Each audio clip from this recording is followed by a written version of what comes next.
मैं हूं Abad Ali and you are watching my YouTube channel WiFi success classes. Students, जैसा कि मैंने आपसे प्रॉमिस किया था कि आपको इस चैनल के ऊपर इंग्लिश ग्रामर के साथ साथ इंग्लिश लिटरेचर भी पढ़ाई जाएगी।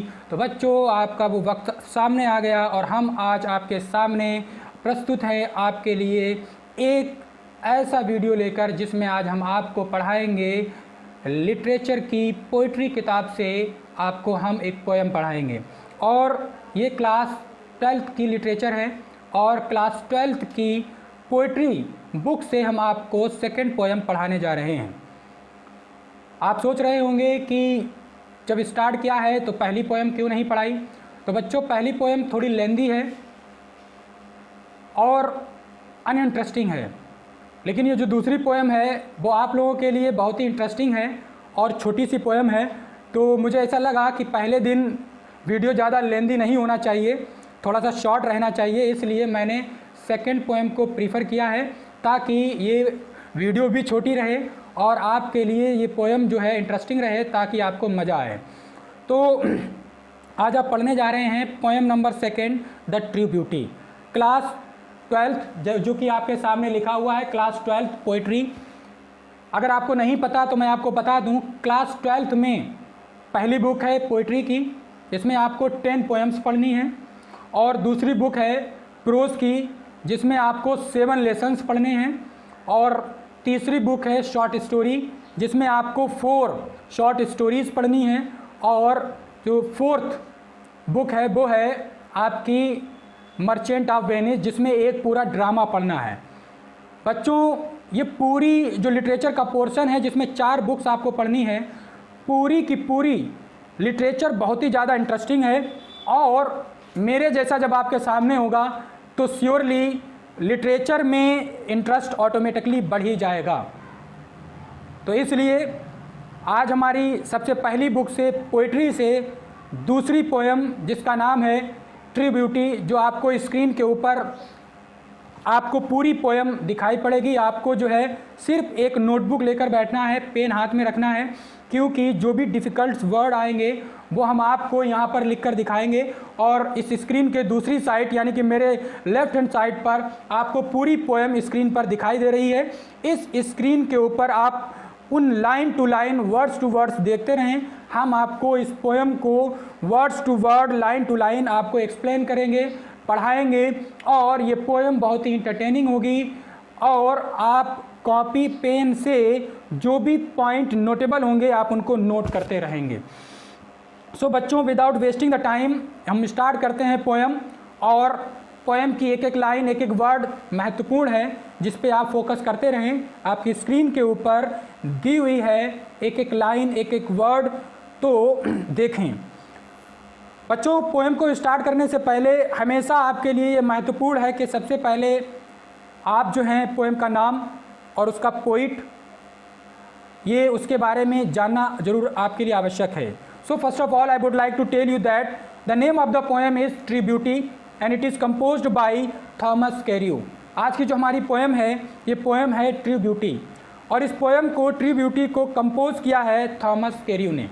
अभी आपके सामने एक वर्ड आया, कंपोज। तो बच्चों, जो पोइट्री की पोएम्स होती हैं उनको लिखने के लिए हम राइट वर्ड का यूज़ नहीं करते, बल्कि उसकी जगह पर कंपोज वर्ड का यूज़ किया करते हैं। So this poem has been composed by Thomas Cairo.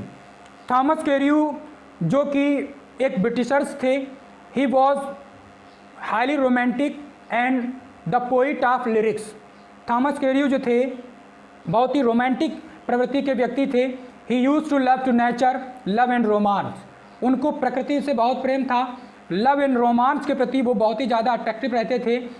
तो बच्चों, जब भी कोई राइटर या पोइट जब भी अपनी रचनाओं को लिखता है तो वो जिस कैटेगरी का होता है उसकी वो क्वालिटीज़ उसकी पोएम्स में, उसकी रचनाओं में नज़र आती है। Same way Thomas Cairo also expressed his feeling and thought and ideas in his poem the true beauty. The name of the poem is the true beauty.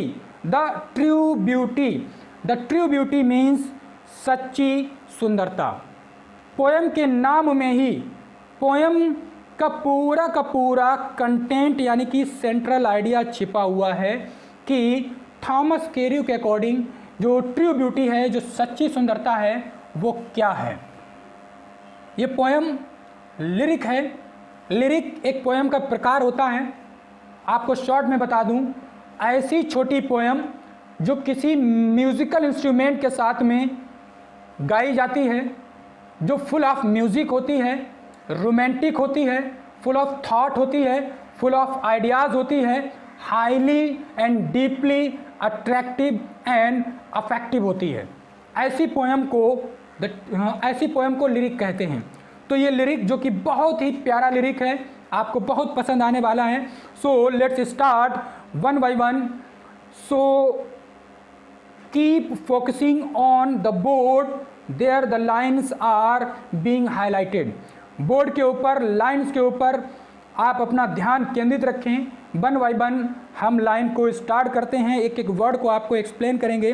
तो सबसे पहली लाइन के ऊपर आप फोकस करें। स्क्रीन के ऊपर आपको लाइन्स दिखाई दे रही हैं। तो सबसे पहली लाइन है, ही दैट लव्स अ रोजी चीक। यहाँ पर बच्चों जो ही आया है, ही का मतलब वह से मतलब कोई पुरुष। पोइट जो है इस कविता में बताना चाहता है what is true beauty, it means what is the true love, कि सच्ची सुंदरता क्या है। अर्थात सच्ची सुंदरता से आशय ये हुआ सच्चा प्रेम, कि सच्चा प्रेम किसे कहते हैं। Poet says that there are two kinds of the attractions, कि एक पुरुष में दो प्रकार के अट्रैक्शंस होते हैं, physically and mentally. Physically means जब कोई पुरुष किसी महिला से उसकी शारीरिक सुंदरता, उसकी बनावट, उसका रंग रूप, उसका नाक नक्श, उसकी सुंदरता, उसके बॉडी पार्ट से जब प्रेम करता है, तो इसको हम फिजिकल लव या फिजिकल ब्यूटी कहते हैं। In this poem the poet makes a highly metaphor. इस कविता में पोइट जो है वो मेटाफॉर कर रहा है। मेटाफॉर का मतलब किसी एक वस्तु का दूसरी वस्तु से तुलना करना। तो ट्रू ब्यूटी की तुलना ट्रू लव, फिजिकल ब्यूटी की तुलना फिजिकल लव। तो जो शारीरिक सुंदरता से प्रेम करता है उसे हम फिजिकल लव कहते हैं। बट एक ऐसा व्यक्ति जो शारीरिक सुंदरता से नहीं बल्कि मन की गहराई से किसी से प्रेम करता है, तो उसको स्पिरिचुअल ब्यूटी कहते हैं। इट मीन्स स्पिरिचुअल लव कहते हैं। तो इस पोएम में दो स्टेंजा हैं। जो पहला स्टेंजा है वो पहला स्टेंजा यही बताता है जिसमें पोइट कहता है कि ऐसे व्यक्ति जो शारीरिक सुंदरता से प्रेम करते हैं उनका प्रेम जो है वो क्षणभंगुर होता है, यानी कि कुछ समय का मेहमान होता है। एक लिमिटेड समय के बाद ऐसा प्रेम समाप्त हो जाता है। इट मीन्स शारीरिक सुंदरता से प्रेम करने वाले का प्रेम या तो शारीरिक सुंदरता के समाप्त होने पर, या फिर बुढ़ापा आने पर, या फिर सेटिस्फैक्शन हो जाने पर, यानी कि संतुष्टि हो जाने पर उसका प्रेम समाप्त हो जाता है। जबकि दूसरे स्टेंजा में the poet tries to explain that कि जो आध्यात्मिक प्रेम होता है, आध्यात्मिक प्रेम मन का प्रेम, दिल से किया जाने वाला प्रेम, दिल की गहराइयों से किया जाने वाला प्रेम। जब एक ऐसा व्यक्ति जब दिल की गहराइयों से किसी से प्रेम करता है तो शारीरिक सुंदरता के समाप्त होने पर, या फिर बुढ़ापा आने पर, या वक्त के गुजर जाने पर उसका प्रेम समाप्त नहीं होता, बल्कि समय की अवधि बढ़ने पर उसका प्रेम और ज़्यादा गहरा हो जाता है। और ऐसे व्यक्ति को समय की एक गहराई के कारण, उसके प्रेम की गहराई के कारण उसके प्रेम में बढ़ोतरी हो जाती है, ना कि उसका प्रेम समाप्त होता है। तो पहला स्टेंजा और दूसरा स्टेंजा इस प्रकार से कहा गया है, बट आपको समझना है line to line, word to word. तो कहते हैं ही दैट लव्स, यहाँ पे ही को आप मेटाफॉर कर सकते हैं, वह व्यक्ति दैट लव्स जो प्रेम करता है, लव्स प्रेम करता है, किससे प्रेम करता है? अ रोजी चीक, रोजी गुलाबी। आप तो जानते ही हैं रोज मीन्स गुलाब। अगर कोई ऐसी वर्ड मीनिंग आएगी जो डिफ़िकल्ट होगी तो मैं यहाँ पर बोर्ड पर लिख दूंगा, और अगर डिफ़िकल्ट वर्ड मीनिंग नहीं होगी तो मुझे उम्मीद है कि आप ऐसे ही समझ जाएंगे। एक आध वर्ड को छोड़कर इस पोएम में सभी वर्ड्स जो हैं काफ़ी ईजी हैं जो आप समझ सकते हैं। रोज़ी गुलाब से गुलाबी, चीक्स गाल। इट मीन्स सिंपल से वह व्यक्ति जो अपनी प्रेमिका अर्थात पत्नी, याद रहे कि पत्नी भी बिलव्ड होती है और प्रेमिका भी बिलव्ड होती है। इट मीन्स जिससे आप प्रेम करते हैं वो बिलव्ड होती है, कि वह व्यक्ति जो अपनी पत्नी या प्रेमिका के गुलाबी गालों से प्रेम करता है। और या फिर सेकेंड लाइन में कहते हैं और अ कोरल लिप्स एडमायर्स। अब दूसरी लाइन में आपको ये लाइन जो है वो हौच पौच है, जिसे आपको एक सीक्वेंस में लानी है, जिसका मीन ये हुआ और the man who admires a coral lips of his beloved, कि या फिर वह व्यक्ति जो व्यक्ति अपनी प्रेमिका या पत्नी के जो उसके कोरल के जैसे लिप्स हैं, कोरल, यहाँ पे जो बच्चों वर्ड आया है कोरल, कोरल मीन्स होता है मूंगा। अब आप शायद मूंगा ना जानते हो, तो मूंगा एक ऐसा जीव होता है जो समुद्र में पाया जाता है। जैसे आपने देखा होगा समुद्र में बहुत सारे जीव रहते हैं, प्राणी रहते हैं, जैसे कि सीप है, जैसे कि और ऐसे कई सारे जीव हैं जिनके अस्तित्व जो हैं हम लोग जब मोरंग खरीदते हैं बिल्डिंग्स को बनाने के लिए उसके साथ में मिलते हैं, शंख, सीप्स। इसी प्रकार से एक जीव होता है मूंगा। उसका जो बॉडी होती है वो एकदम लाल सुर्ख रंग की होती है, और जब वो जीव मर जाता है तो उसकी बॉडी सिर्फ एक पत्थर के रूप में रह जाती है, जैसे कि शंख। तो वो एकदम लाल सुर्ख होता है, और फिर जब वो समुद्र से निकाल लिया जाता है तो उसके आभूषण बनते हैं, उससे मोती बनते हैं, उससे डिज़ाइनर जो है एम्ब्रॉयडरीज बनती हैं। एम्ब्रॉयडरीज का मतलब ये मोतियोदार जो जड़ावदार जो कपड़ों के ऊपर जो काम किया जाता है उसको कहते हैं। तो वो बहुत ही खूबसूरत होते हैं, लाल सुर्ख, जो अंगूठी में नग के तौर पर या हारों में मोती के तौर पर यूज़ किए जाते हैं, तो लाल सुर्ख। तो चूँकि एक महिला के लाल सुर्ख होठों की बात कर रहे हैं, इसलिए मेटाफॉर किया, और मेटाफॉर करते हुए कहते हैं कि वह व्यक्ति जो अपनी प्रेमिका के मूंगे के जैसे लाल सुर्ख होठों की प्रशंसा करता है। एडमायर्स, बच्चों जो एडमायर्स आया है, एडमायर्स मीन्स, एडमायर मीन्स होता है प्रशंसा करना, यानी कि तारीफ करना। भाई तारीफ भी कोई तभी करेगा जब सुंदर होंगे। इट मीन्स यदि कोई व्यक्ति सुंदर गालों की या फिर सुंदर होठों की, सुंदर गाल रोज़ के जैसे गुलाबी, सुंदर होठ यानी कि मूंगे के जैसे लाल सुर्ख होठों की प्रशंसा करता है, और या फिर फ्रॉम स्टार लाइक आइज, तारों के जैसी टिमटिमाती आँखों से, डथ DOTH जो आपके सामने लिखा है, ये डथ, इसको मॉडर्न इंग्लिश में डज बोलते हैं, जो आपको अच्छी तरीके से पता है। डज को एंशिएंट इंग्लिश में डथ बोलते थे, जिसे आप डॉथ भी कह सकते हैं। डथ सीक, सीक मीन्स होता है खोजना, सीक मीन्स खोजना। तो वह व्यक्ति जो अपनी प्रेमिका या पत्नी की खूबसूरत तारों के जैसी टिमटिमाती आंखों से खोजता है, क्या खोजता है? Fuel to maintain his fire. Fuel, देखिए बच्चों यहाँ पे समझने वाली बात आ गई। फ्यूल जिसका अर्थ होता है ईंधन, मेंटेन मीन्स होता है निभाना या फिर संभालना या व्यवस्थित करना, लेकिन यहाँ पर निभाना मैं लिख रहा हूँ।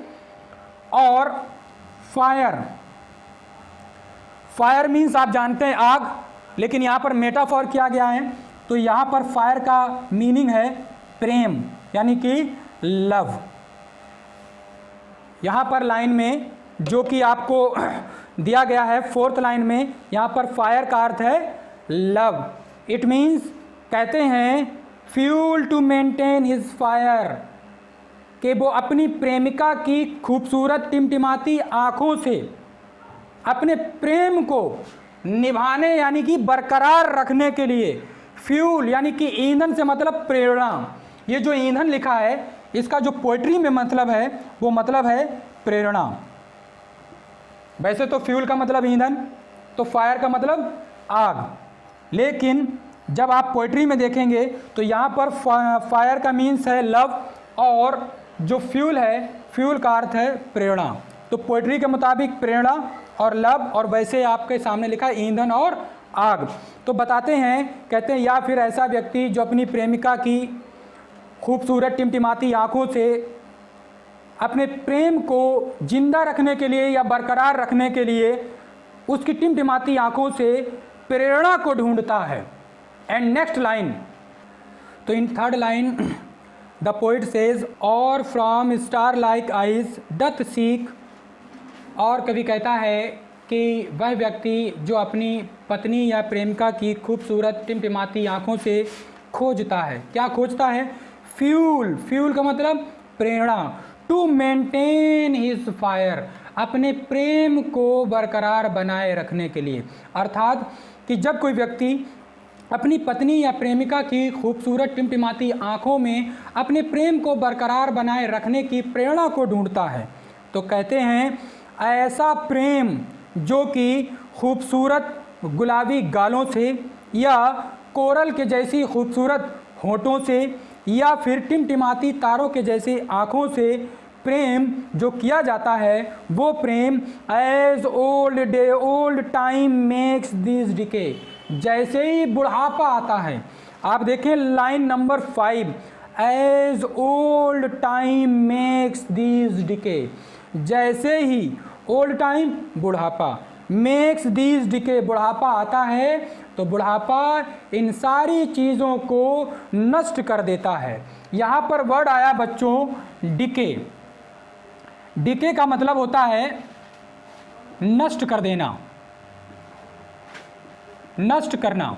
यानी कि जब बुढ़ापा आता है तो बुढ़ापा इन चीज़ों को नष्ट कर देता है। किन चीज़ों को नष्ट कर देता है? शारीरिक सुंदरता। शारीरिक सुंदरता में कवि ने किन किन चीज़ों को एक्सप्लेन किया है? कवि ने बताया है रोज़ी चीक्स, जब समय आएगा बुढ़ापा आएगा तो ये जो रोज़ी चीक्स हैं वो मुरझा जाएंगे, कोरल लिप्स मुरझा जाएंगे, फेंट पड़ जाएंगे, स्टार लाइक आइज़ जो टिमटिमाती आँखें हैं कमज़ोर पड़ जाएंगी। तो बताते हैं कि ऐसा व्यक्ति, अगर संक्षिप्त में कहूँ तो कवि ये कहना चाहता है कि वह व्यक्ति जो अपनी प्रेमिका या पत्नी की शारीरिक सुंदरता से प्रेम करता है, शारीरिक सुंदरता यानी कि उसके गुलाबी गाल, उसकी खूबसूरत आँखें, उसके कोरल के जैसे गुलाबी एकदम सुर्ख लाल होंठ से प्रेम करता है, तो ऐसी शारीरिक सुंदरता जब बुढ़ापा आता है तो बुढ़ापा एक ऐसे हंसिए की तरह होता है जो शारीरिक सुंदरता को समाप्त कर देता है। तो शारीरिक सुंदरता समाप्त हो जाती है बुढ़ापे में, और जब शारीरिक सुंदरता समाप्त हो जाती है तो इस स्टेंजा की अंतिम लाइन यानी कि 6th लाइन में कवि कहता है so his flames must waste away, तो उसका प्रेम भी शारीरिक सुंदरता के साथ समाप्त हो जाता है। अब यहाँ पर आप बच्चों देखें कि इसमें जो आया है फ्लेम्स, तो ये जो फ्लेम्स आया है इस फ्लेम्स का जो वास्तविक अर्थ है वो है ज्वाला, ज्वाला। लेकिन यहाँ पर ज्वाला ना होकर जो लिटरेचर का अर्थ है वो है लव, यानी कि प्रेम की ज्वाला।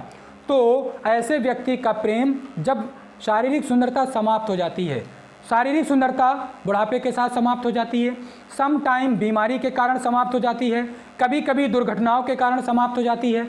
तो ऐसी सिचुएशन में जब शारीरिक सुंदरता समाप्त हो जाती है तो शारीरिक सुंदरता के साथ साथ उस व्यक्ति का अपनी पत्नी या प्रेमिका के लिए जो प्रेम होता है वो भी समाप्त हो जाता है। अब हम आपको इस स्टेंजा को एक बार फिर सिंपल शब्दों में एकदम डायरेक्टली बताने जा रहे हैं। कभी पहली लाइन में कहता है कि वह व्यक्ति जो कि अपनी प्रेमिका के गुलाबी गालों से प्रेम करता है या फिर उसके लाल सुर्ख होठों की प्रशंसा करता है या उसकी टिमटिमाती खूबसूरत आंखों में जो है अपने प्रेम की प्रेरणा को खोजता है, तो ऐसा उसका प्रेम उस कि पत्नी या प्रेमिका की शारीरिक सुंदरता जो कि बुढ़ापे के साथ या दुर्घटनाओं के साथ या फिर बीमारियों के साथ समाप्त हो जाती है, समाप्त हो जाने पर उसका प्रेम भी समाप्त हो जाता है। अब जो अगला स्टेंजा है बच्चों, उस अगले स्टेंजा में कवि ने, पोइट ने इस पहले स्टेंजा के बिल्कुल कंट्रेरी यानी कि अपोजिट बात कही है। अभी उसने दोष बताए थे। The poet expresses the disqualities of the physical beauty and physical love. जो शारीरिक सुंदरता है या शारीरिक प्रेम है उसकी डिसक्वालिटीज बताई थी, यानी कि अवगुण बताए थे। अब उसके जस्ट अपोजिट पोइट जो है वो बताने जा रहा है कि आखिर सच्चा प्रेम या सच्ची सुंदरता क्या होती है। सो सी द नेक्स्ट लाइन्स, अगली लाइन्स देखें। स्टेंजा नेक्स्ट लाइन फर्स्ट, आगे कहते हैं बट। जैसे ही अगले स्टेंजा का पहला वर्ड आता है बट, यहीं से आप समझ जाएं कि जब भी बट आता है तो बट लगने पर पहली वाली बात से दूसरी वाली बात जस्ट अपोजिट होती है। तो पहले स्टेंजा में जो बात कही गई है दूसरे स्टेंजा में उस पहले स्टेंजा के कही गई बात से ठीक अपोजिट है। इट मीन पहले स्टेंजा में पोइट ने शारीरिक सुंदरता को क्रिटिसाइज यानी कि उसकी आलोचना की है। अब यहाँ पर उसका अपोजिट होगा। इट मीन जो सच्ची सुंदरता है, सच्चा प्रेम है, उसकी विशेषताएं पोइट बताने जा रहा है और बताएगा कि सच्चा प्रेम क्या होता है और सच्ची सुंदरता क्या होती है। इसलिए the poet says that but a smooth and stead fast mind, कहते हैं परंतु वह व्यक्ति, ये अपने पास से आपको इसमें इंक्लूड करना है, बट वह व्यक्ति जो कि कैसा है, स्मूथ है and stead fast mind. Smooth means साफ दिल वाला, स्टीड फास्ट माइंड का मतलब स्थिर मस्तिष्क वाला, यानी कि सोच एकदम स्थिर है, पल पल में उसकी विचारधाराएं नहीं बदलती हैं। एक बार जो चीज़ पसंद की तो पसंद की। Smooth pure hearted, stead fast mind दिमाग से एकदम दुरुस्त केंद्रित, एक बार जिसे जो पसंद किया बस समझो वही उसे पसंद है। यहाँ पर आपको एक पर्सनली आपको राय देना चाहेंगे, ऐसे लोगों से हमेशा अलर्ट रहें जिनको चीज़ें बदलने की बड़ी आदत होती है। जिनको चीज़ें बदलने की आदत होती है उनका दिल प्योर नहीं होता, वो स्मूथ नहीं होते, ना ही स्टीड फास्ट माइंड होते हैं, यानी कि उनका मस्तिष्क स्थिर नहीं होता। फॉर एन एग्जाम्पल, आज के टाइम में ट्रेंड है मोबाइल्स का। लोग मोबाइल्स खरीदते हैं, चलाते हैं, फिर देखते हैं मुझे अच्छा नहीं लग रहा, अब नया मॉडल लेंगे, उसको हटा दिया, बेच दिया, छोड़ दिया, अगला खरीद लिया, यानी कि उन्हें चीज़ें बदलने की आदत है। तो बीवेयर ऑफ दोज, ऐसे लोगों से सावधान रहें, क्योंकि जो चीज़ें बदलने में बखूबी महारत रखते हैं तो उनको इंसान बदलते वक्त नहीं लगेगा। ये आपके लिए एक पहचान है, अच्छे और बुरे लोगों की पहचान करने का तरीका है।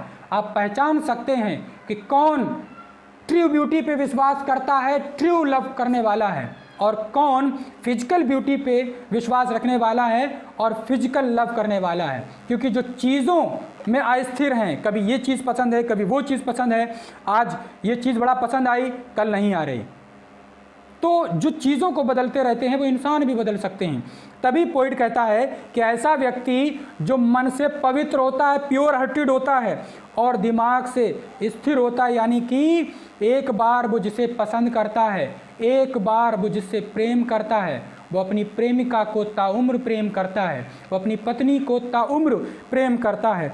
तो कहते हैं ऐसा व्यक्ति जिसका मन पवित्र है और मस्तिष्क स्थिर है, सोच विचारधाराएं स्थिर हैं, जेंटल थॉट्स, जिसकी सोच अच्छी है, जेंटल मतलब भली अच्छी, थॉट सोच, जिसकी सोच अच्छी है, एंड काम डिज़ायर्स, और जिसकी शांत इच्छाएं हैं।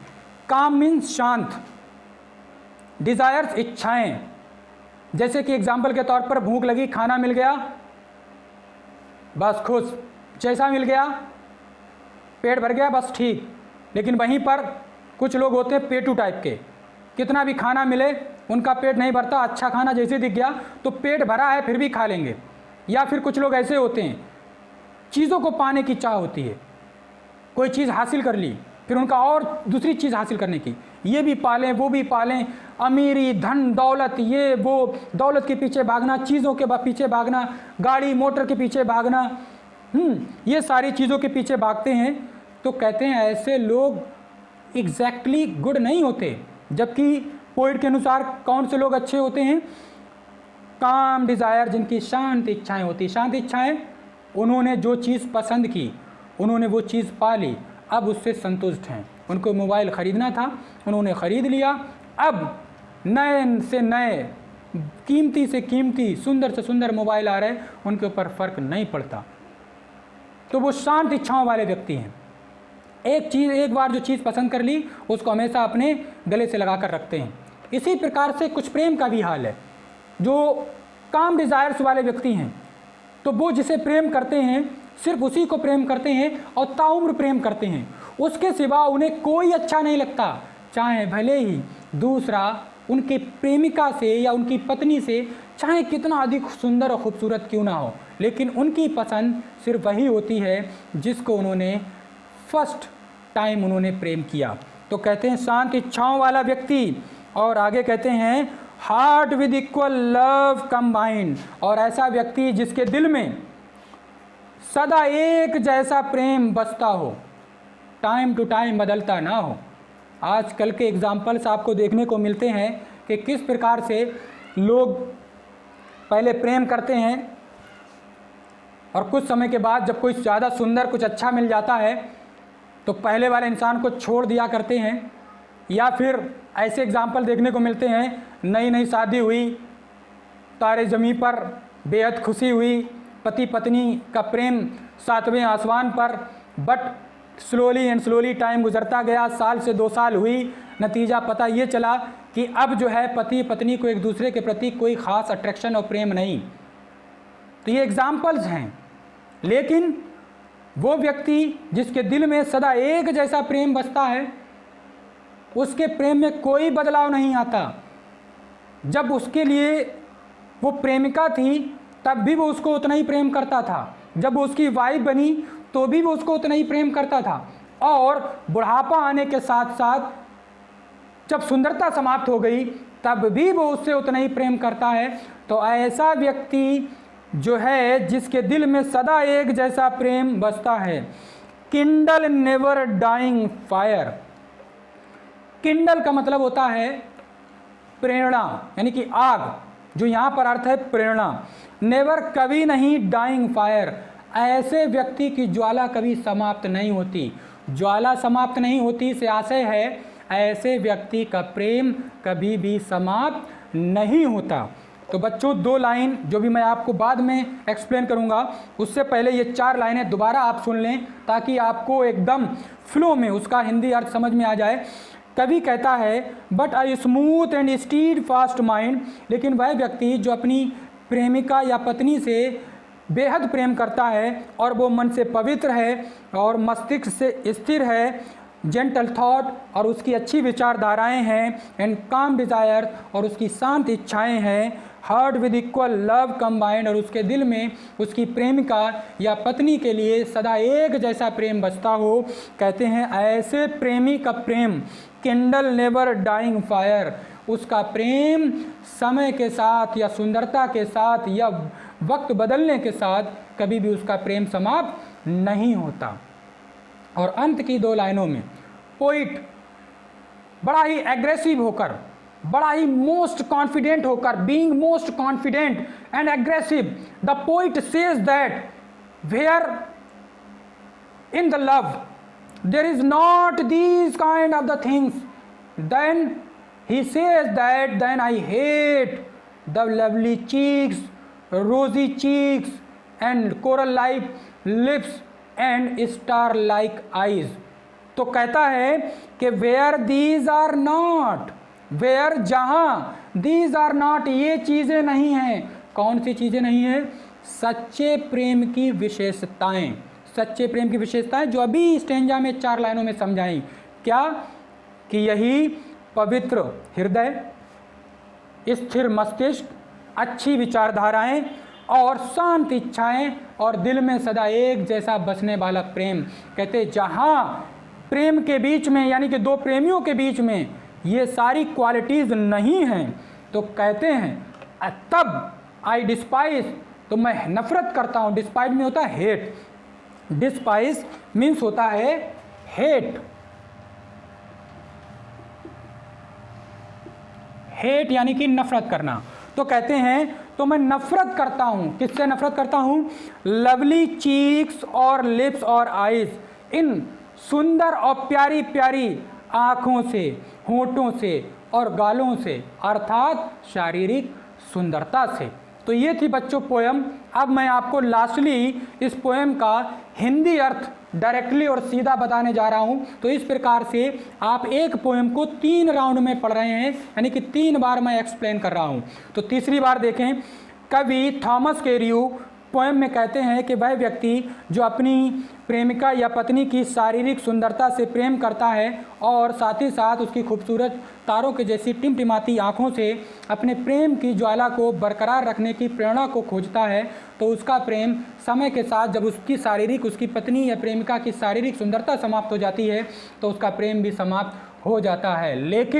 लेकिन वह जो व्यक्ति अपनी प्रेमिका या पत्नी की शारीरिक सुंदरता से प्रेम ना करके पवित्र हृदय से प्रेम करता है और जिसका कि मस्तिष्क स्थिर यानी कि विचारधाराएं स्थिर होती हैं और जिसकी अच्छी सोच होती है, जिसकी शांत इच्छाएं होती हैं, जिसके दिल में अपनी पत्नी या प्रेमिका के लिए सदा एक जैसा प्रेम वास करता है, तो उसका प्रेम बुढ़ापे के साथ या शारीरिक सुंदरता के समाप्त होने के साथ, वक्त के साथ कभी भी समाप्त नहीं होता। और अंत में पोइट कहता है कि जहाँ पर प्रेम की ये विशेषताएं नहीं हैं, सच्चे प्रेम की क्वालिटीज़ नहीं हैं, तो मैं ऐसी शारीरिक सुंदरता से नफ़रत करता हूँ। तो बच्चों, ये थी आज की हमारी क्लास।